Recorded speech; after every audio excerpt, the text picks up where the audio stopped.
हर हर महादेव। मैं एक बहुत ही अच्छा और सुंदर कहानी सुनाने जा रहे हैं। कहानी को कृपया शांति पूर्वक और लास्ट तक देखिएगा। कहानी बहुत ही दिलचस्प होने वाला है।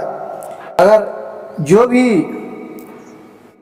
श्रोतागण मेरे चैनल पर नए हों वह वीडियो को लाइक कीजिएगा, सब्सक्राइब कीजिएगा और शेयर कीजिएगा। एक गांव में दो भाई रहता था। एक का नाम था राम, एक का नाम था घनश्याम। कुछ दिन बीतने के बाद राम और घनश्याम दोनों भाई बहुत परिश्रमी था। राम बहुत कपटी था और घनश्याम बहुत सीधा साधा आदमी था। वह किसी को देख के कुछ चीज को उसको किसी भी चीज से उसको मतलब नहीं था। कमाना है और खाना है। क्या धन होता है, क्या संपत्ति होता है, इसके बारे में हुआ कभी सोचता ही नहीं था।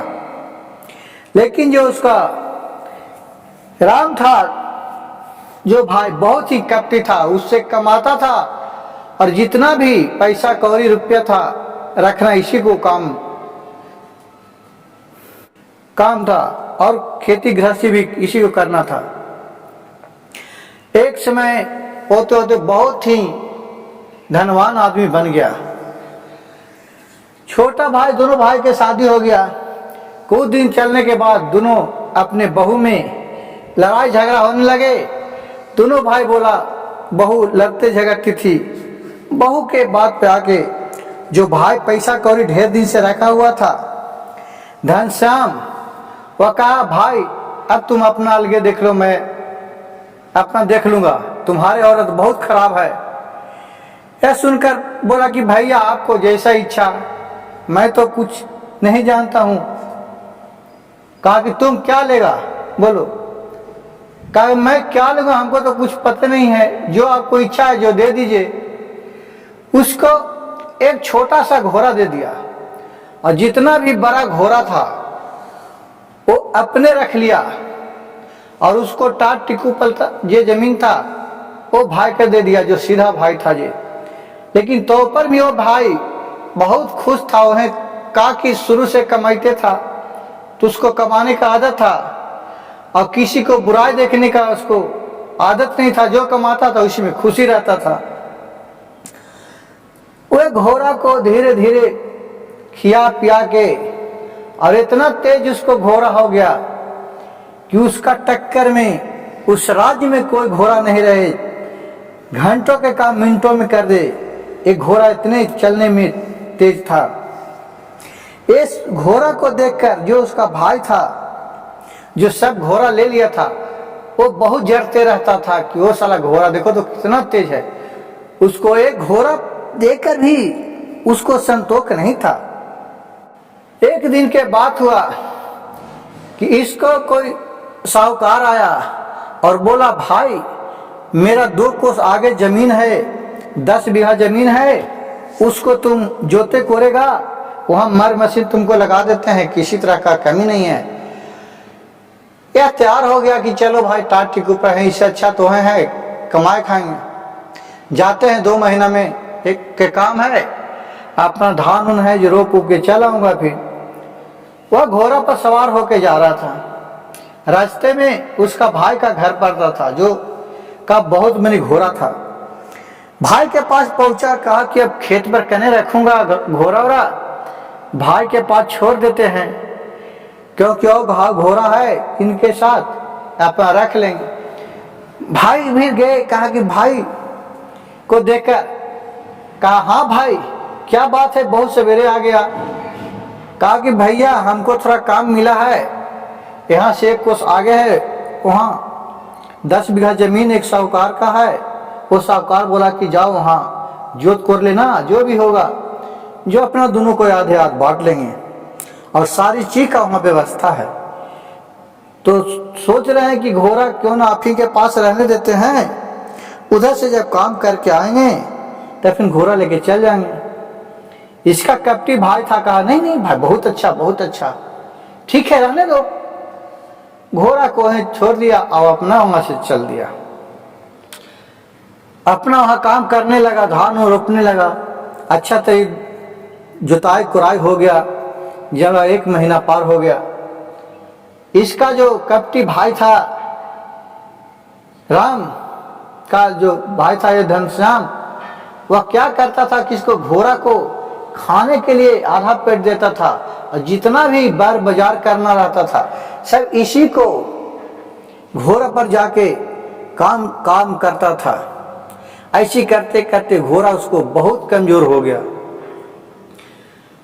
अब जो इसका नौकर था जो घोड़सार में रहता था, उसको बेचारा को ममता बहुत लगता था कि सबको घोड़ा के भर पेट खाना देता है, अपना भाई के घोड़ा के आधा पेट खाना देता है। इससे रहल नहीं गया। यह चुपे क्या किया कि उसको भाई के पास चला गया और बोला कि भाई जो तुम्हारे घोड़ा है उसको तुम्हारे भाई ने खाने के लिए आधा पेट देता है, बहुत काम उसी से, जो भी काम रहता है बार बाजार के उसी से करवाता है। जो तुम्हारा घोड़ा ज्यादा दिन बचने वाला नहीं है, हमको नहीं रहल गया तो मैं आके तुम्हारे पास ये बात बता रहे हैं। यह कहकर उसका भाई था कहा कि ऐसा बात है, ठीक है मैं तो आज ही जाते हैं। फिर नौकर बोला कि देखो भाई जाना, लेकिन मेरे बारे में नहीं बताना, नहीं तो मेरे नौकरी से निकाल देगा, मैं कहाँ जाऊंगा। ये अच्छा एक काम करना कि तुम भाई से बोलना कि भाई मैं तो जो भी बीतता है वह मैं अपने आप देखते हैं। मेरे पास एक ऐसा शिव भगवान का दिव्य दृष्टि है, तीसरा नयन है कि उनको पर ध्यान करते हैं शिव भगवान पर, तो सब हमको नजर तर आने लगता है। कहा कि हाँ हाँ हाँ ये तो अच्छा बात तू बताया भाई। यह कहकर वो चला गया नौकर और ये भी अपना भाई के पास गया। भाई के पास गया, बोला तो भाई देखकर अचंभव हो गया कि अभी तो 1 महीना होवे किया और चल आया। कहा कि हाँ भाई ये दीजिए, थोड़ा घर के काम है, ये घर से होके आते हैं। जो घोड़ा मेरा कने है उसको घोड़ा के पास ले गया तो घोड़ा के देख रहा कि एकदम चलने का हिम्मत नहीं है, इतना कमजोर हो गया है। घनश्याम को अपने भाई राम बोला, क्या भैया एक क्या आप कर दिए मेरे घोड़े को, बताइए ऐसा काम नहीं करना चाहिए था। कहा कि क्या काम कर दिए। कहा कि ये मेरे घोड़े के तो चलने के ताकत भी नहीं है, तो मैं तुमको घोड़ा के तो भर पेट खाना खिलाते थे और कुछ काम भी नहीं करवाते थे। कहा कि क्या भैया मेरे पास शिव गुरु का इतना महिमा है कि मैं अपने दिव्य दृष्टि से सब देख रहा था वहां से कि आप आधा पेट खाए ला देते हैं, जितना भी घर का कार्य है ये मेरा घोड़ा से ही कराते हैं। यह सुनकर उसको बहुत गुस्सा आया। तो भाई ने बोला, जो सीधा घनश्याम भाई है, जो बोला कि ठीक है, जो मेरा अब इतना कमजोर कर दिया है तो इसका तो आपको भुगतान तो करना ही पड़ेगा। तो कहा कि क्या करूंगा भुगतान, एक तो तुम्हारे घोड़ा का रखा हूं भी और बोल रहा है ऊपर से भुगतान करने पड़ेगा, जाओ जाओ नहीं करूंगा। यह बात सुनकर बोला कि ठीक है, मैं मुखिया जी को फोन लगाते हैं, मुखिया जी को बुला के लाते हैं। अब मुखिया जी के जैसी नाम लिया तो उसको कपटी भाई था, वो उसको मुखिया से नहीं पड़ता था। वो सोचा कि मुखिया जी आएगा तो और मामला गड़बड़ा जाएगा। कहा कि ठीक है भाई, जितना भरपाई करने का है बोलो, मैं उतना दे देता हूं। कहा कि 2 महीना का खाना खुराकी प्लस 5 घोड़ा और हमको चाहिए इसको सेवा करने के लिए। उसको भाई बहुत कचोर के कहा कि ठीक है तुम ले जाओ। मन में दे दिया खुशी खुशी, लेकिन मन में उसको बहुत भारी कचोट हो गया। कहा कि चलो ठीक है, इसका तो मैं बदला लेवे करूंगा। वो भी गया अपना 5 घोड़ा के लेके और अनाज लेके अपना रहने लगा। कुछ दिन बीता कि उस राज्य में राजा का कोई चोर आया, जो अमूल्य वस्तु था वो राज दरबार से चुरा के ले चला गया। अब राजा ने पूरा अपने गांव, अपने जितना दूर तक एरिया था अपने राज्य का, उतना दूर तक ढिंढोरा पिटवा दिया कि भाई रे जो भी मेरे अमूल्य रतन को खोज के ला देगा उसको मुंह मांगे इनाम दूंगा। इतना सुनकर उसका जो भाई था कहा कि चलो चलो, यही तो बदला लेने का हमको मौका है, चलते हैं, सारी कहानी कहते हैं। वो कहता है कि मेरा भाई की मैं बहुत अनज्ञानी हूँ, हमको बहुत देव दृष्टि है, मेरे शिव भगवान के नजर दृष्टि से सब कुछ लौकता है। वो जाके राजा को सारी बात कहा दिया कि मेरे भाई है जो बहुत आगे पीछे जानता है, उसको बुला लीजिए तो आपको एक दिन में खोज के दे देगा कहाँ क्या अमूल चोर चुरा के ले गया जो, और चोर को पकड़ देगा। यह बात सुनकर राजा उसको हुक्म भेजाया उसके भाई के पास, और वहां से भाई आया, भाई के पास राजा के आदमी गया तो वहां से उसका भाई आया, बोला राजा को दरबार में पधारा। राजा के आज्ञा पाकर वो तो थर थर कांप रहा था कि क्या राजा कहते हैं, हम क्या किए हैं, कहीं घोड़े लाए हैं, उसी के बारे में बुलाए हैं क्या। तो उन्होंने राजा बोला राम से कि राम तुम सुन रहे हैं कि आपका शिव भगवान के आपके पास बहुत महिमा अगम अपार है, आप बहुत कुछ जानते हैं, मेरे एक अमूल्य शक्ति चीज चोरी चल गया है, उसको तू खोज दो तो मैं तुमको यहाँ 10 बीघा जमीन दूंगा और बहुत सा स्वर्ण मुद्रा दूंगा और एक महल बनवा दूंगा, वो मेरे महल से भी कीमती सामान है। वह क्या था कि एक पत्थर था, वो देव दृष्टि था, उससे बहुत संस बरकत राजा को मिलते रहता था।